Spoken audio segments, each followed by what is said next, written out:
Good morning, everyone, and thank you very much, Sarah, and to Dimitra for those really rich and important policy implications, research findings there, sorry. So what I'm here to talk to you a little bit about is what kind of policy implications should we be thinking about as a result of these research findings. So I'm going to break this into two sections and briefly consider each of those different presentations that we've just heard. And I'm going to begin with the social class equalities and GCSE attainment. Before I introduce some thoughts about policy responses, I'd like to throw in a few additional findings from my own research about more recent trends, looking at GCSE data for cohorts up to the 2019 GCSE cohort. When we look at our disadvantage gaps here, it's important to understand that we're thinking about a different concept of social inequality. We're looking at free school meals eligibility in school and not household occupation classification. And also that we're looking at a more nuanced understanding of the GCSE outcomes, so not simply a pass grade or not a pass grade in those, but actually looking at the different grades and the point scores that those build up. So what we find looking at the very most recent trends through that lens is that we had gaps that were previously closing, albeit very slowly, glacially even, but they were closing. But what's happened in the most recent few years is that has slowed down and then stopped. That's before the pandemic hit. So before we even began to face the challenges that we now have. We also found that one of the reasons for that trend was that we're experiencing increases in the proportion of the school population, increases in the proportion of those children that are long-term poor, so eligible for free school meals, not simply in 1 year, but over many years. And we also found that the trend was even worse for those children with the longest duration of poverty. So we're seeing changes in duration of poverty, and we're seeing deteriorating gaps, or increasing gaps in GCSE attainment for disadvantaged children. So taking all of that alongside Sarah's findings, what should we think about with respect to policy implications? The first and very most obvious is that we must continue to use and collect these social class data because they're telling us about very long-standing inequalities in GCSE results.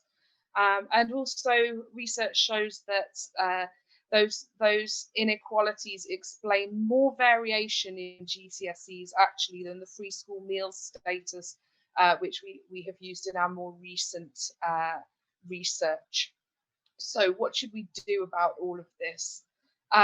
Although we need to keep using those richer social class data, in the current situation, we can't really wait for better data before we begin to take policy action due to those deteriorating findings that we're seeing using the slightly less powerful free school meals data. And there is a lot of common variation that can be explained either by free school meals or by social class. So it's important to not wait for the perfect data and the perfect research to move forward. Speed is of the essence with these deteriorating trends, and then the large shock from the pandemic. It's quite clear already that greater resources are needed both inside of schools and to sustain families directly, to sustain their access to bare essentials such as food, housing, and household utilities, to blunt the effects of rising child poverty. It's also clear that looking at the government's recent attempts to help out children living in poverty in the pandemic, that we actually need to cut the scope for delay and failure in the way that those policies are being delivered. We've seen aspects of delay and failure, both with the laptops that have been mentioned previously, and also in terms of providing food for disadvantaged children. We could provide free meal vouchers or packages of food more effectively, potentially. We could provide these for all weeks of the year and or make that of a higher value or better nutritional value for food packages. But there is actually plenty of evidence that providing cash via the welfare system would achieve the same objective with much less scope for delay and error in what's happening there. So perhaps we need to cut out the middlemen in this process and really make sure that those resources are reaching the families that need them.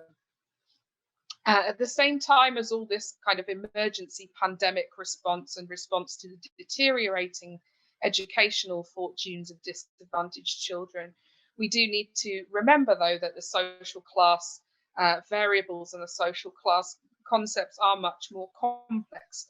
So over a longer term, we need to return to addressing a large web of issues, including unequal access to high quality teaching and teachers, the use of selection and the inequalities in school admissions in England, also the effects of stereotypes, absence of role models, and also many forms of exclusion that take place in English schooling, which touches on Demetra's findings there about, whether children actually can remain in school and remain in education.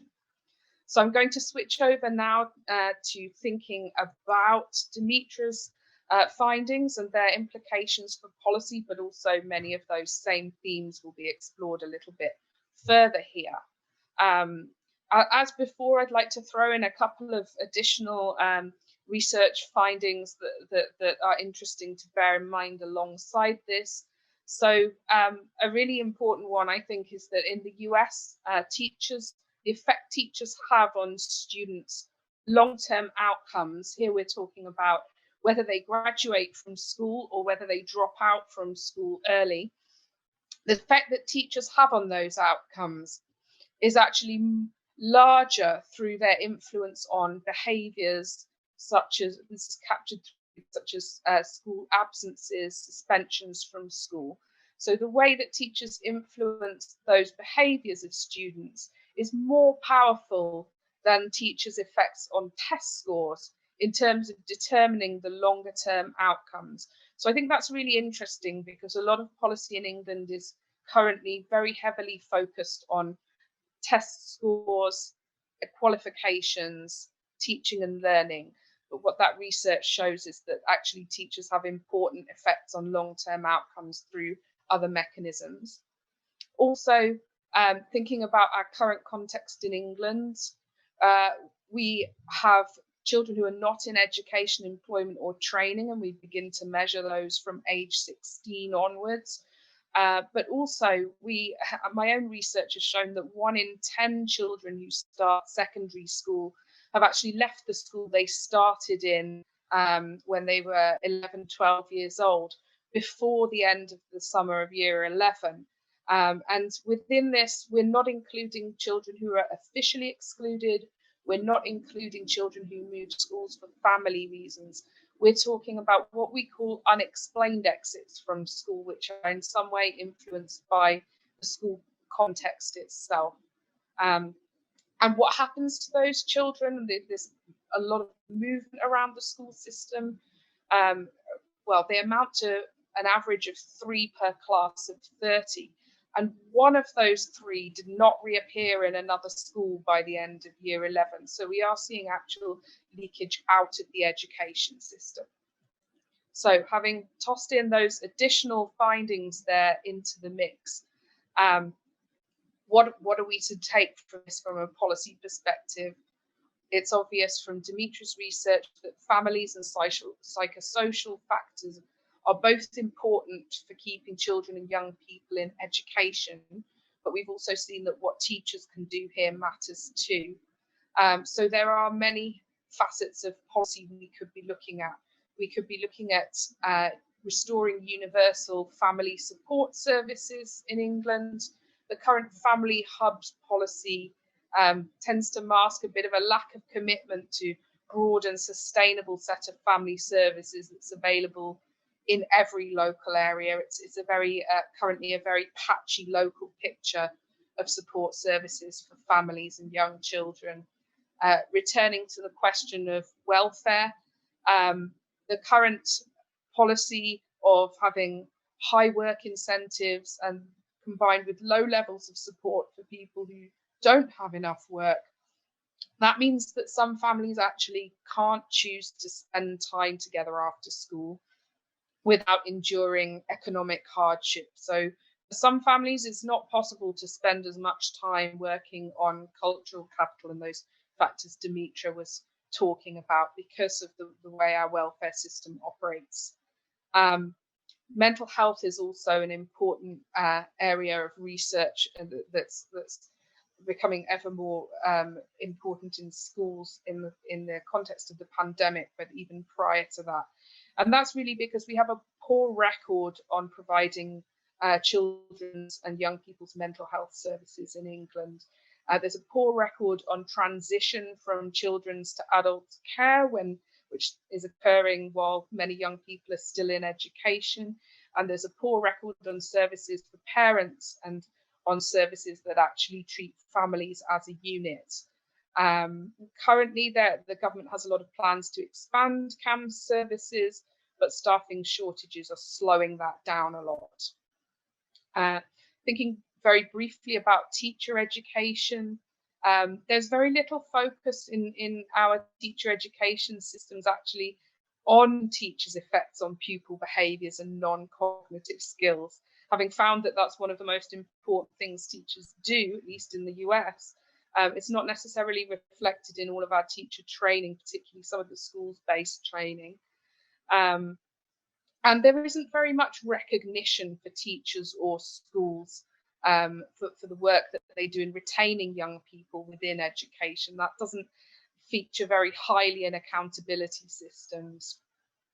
Finally, we also need to think about regulation and monitoring of what's actually happening to young people within the education system. We used to have, through the connection systems, a lot better tracking of young people's, not just what educational steps they'd already taken, but what were their plans for the next stage.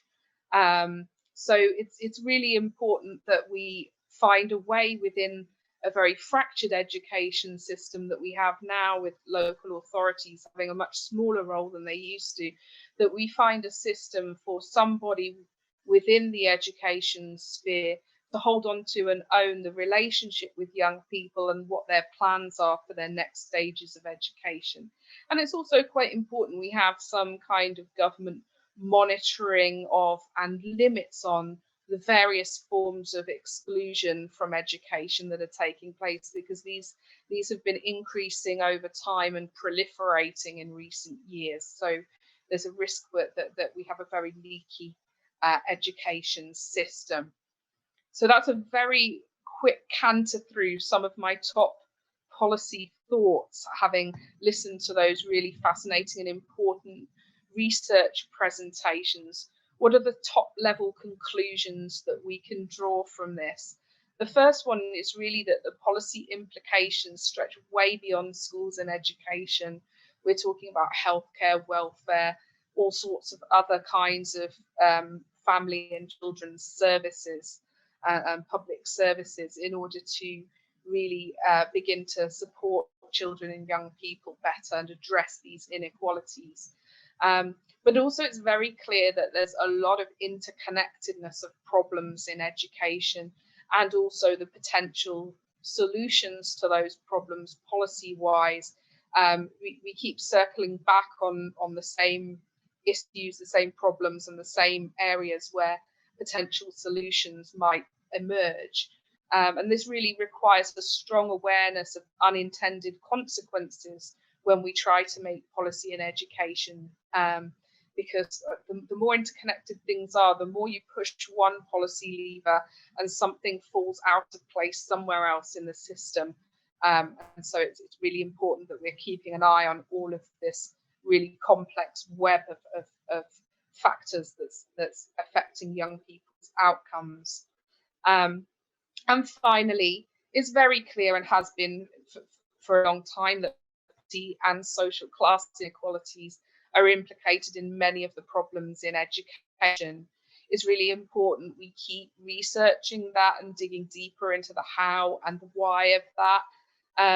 But it's also important that we don't lose sight of the idea that actually there's quite a sort of core source of many poor outcomes for children, young people, and their families within that, and that sometimes it's important to consider the kind of upstream policy.